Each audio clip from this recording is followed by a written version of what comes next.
कल्पना कीजिए एक ऐसा देश जहां जन्म तय करता है तुम्हारा धर्म, तुम्हारा कर्म, तुम्हारा अस्तित्व।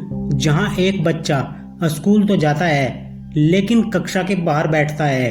प्यास लगती है लेकिन पानी छूने का अधिकार नहीं होता। कलम पकड़ता है लेकिन उसकी उंगलियों को गिनने वाला कोई नहीं होता। एक ऐसा युग जब इंसान को इंसान मानना गुनाह था, जहां मंदिर के द्वार सोने से जड़े थे पर आत्मा बंद थी। लेकिन उसी अंधेरे के बीच एक चिंगारी जलती है, धीरे धीरे वो मशाल बनती है और फिर वो मशाल एक क्रांति बन जाती है जिसका नाम था बाबा साहेब डॉक्टर भीमराव अंबेडकर। आज उनकी कहानी इस वीडियो में बताएंगे, जिसको आपने सुनना नहीं है बल्कि महसूस करना है उस समय को, उस दर्द को, उस पीड़ा को जिसको बाबा साहब ने जिया है। 14 अप्रैल सन 1891 ब्रिटिश भारत की मऊ छावनी। एक साधारण घर में जन्मा एक असाधारण बच्चा भीमराव रामजी सकपाल। महार जाति में जन्मे भीमराव को जन्म के साथ ही समाज का उपहास और तिरस्कार विरासत में मिला। स्कूल में उन्हें क्लास के बाहर बैठाया जाता।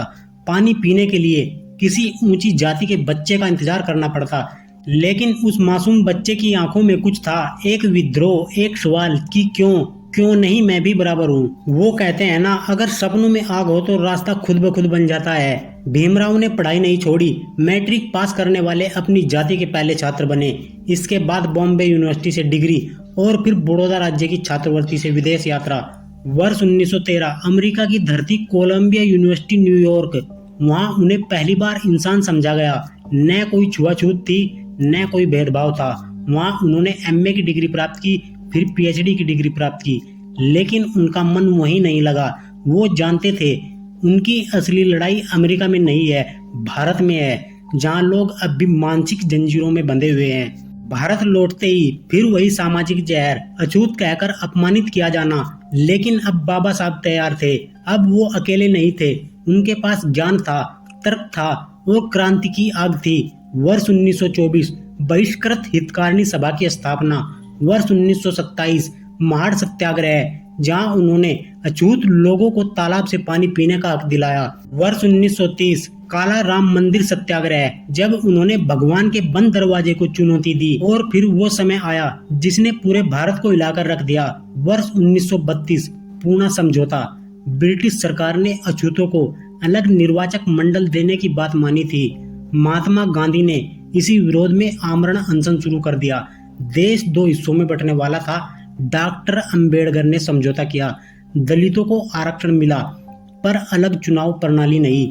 कई लोगों ने उन्हें आलोचना की दृष्टि से देखा, लेकिन उन्होंने कहा, अगर मेरा आत्मसम्मान गिरता है तो तुम्हारा स्वतंत्र भारत भी अधूरा है। साल 1947 भारत आजाद हुआ, लेकिन समाज अभी भी गुलाम था मानसिकता का। उसी साल डॉक्टर अंबेडकर को भारत का पहला कानून मंत्री बनाया गया और फिर उन्हें वो जिम्मेदारी मिली जो सिर्फ एक योद्धा को मिलती है, संविधान का निर्माण। उन्होंने ऐसा संविधान लिखा जिसमें हर नागरिक को बराबरी का अधिकार था।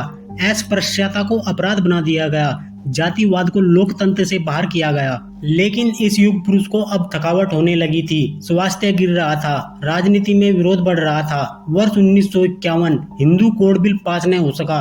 उन्होंने इस्तीफा दे दिया और तब उन्होंने वह निर्णय लिया जो भारतीय इतिहास की सबसे बड़ी आध्यात्मिक क्रांति बना।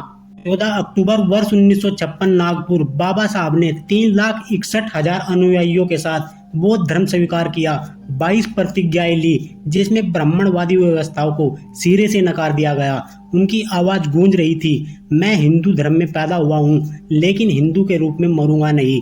6 दिसंबर 1956 बाबा साहब ने दिल्ली में अंतिम सांस ली, लेकिन उनका विचार, उनकी चेतना अमर हो गई। उनका शरीर अब नहीं था, लेकिन उनकी आत्मा आज भी हर इंसान की धड़कन में, हर पीड़ित की उम्मीद में और हर छात्र की किताब में जिंदा है।